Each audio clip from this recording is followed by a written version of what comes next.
Une des meilleures défenses d'Europe. On s'attendait à un gros choc, mais là, c'est vrai que c'est du très lourd. Oui, on s'y attendait. On sait que quand on arrive en huitième de finale et qu'on a fini en plus deuxième de groupe, on connaissait les adversaires potentiels avec le Barça, le Bayern. Voilà, tous les gros sont là. D'ailleurs, il n'y a que des équipes des 5 grands championnats dans ces huitièmes de finale. Angleterre, Allemagne, Espagne, Italie et France. Donc le niveau sera très, très relevé.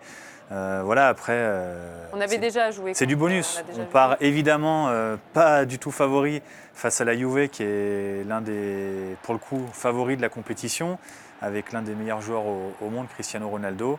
Donc ce sera du bonus. Il y aura le match aller à domicile, donc il faudra déjà essayer de faire un gros match à la maison, d'essayer de ramener quelque chose pour y croire un petit peu. Mais d'ici là, il y a beaucoup d'échéances qui attendent l'OL et évidemment que le principal sera, avant ce match de Ligue des Champions, de remonter en championnat et d'essayer de faire un bon mercato d'hiver. On voit donc sur ces images, Olivier et Guillaume, on les a déjà affrontés. Oui, on les a affrontés 2 fois. Ça fait donc 4 matchs, 2 confrontations en 2013-2014 en Europa League.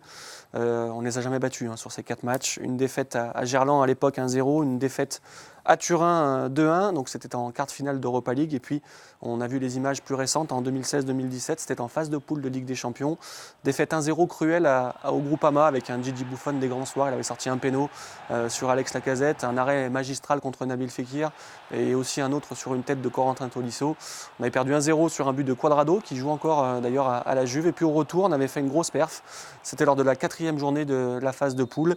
On avait concédé l'ouverture du score, mais on avait su revenir à 1 partout avec un but de Coco Tolisso. Donc un match nul qui nous permettait à l'époque de croire encore en la qualification. On aura à la fin de ce match une balle de 2-1 d'ailleurs. Donc on avait failli gagner au Juventus Stadium, qui est une bien belle enceinte. Là voilà cette balle de match pour Alex Lacazette. Mais voilà, on n'a jamais battu la Juve, 3 défaites, 1 nul. Mais bon, qui sait ?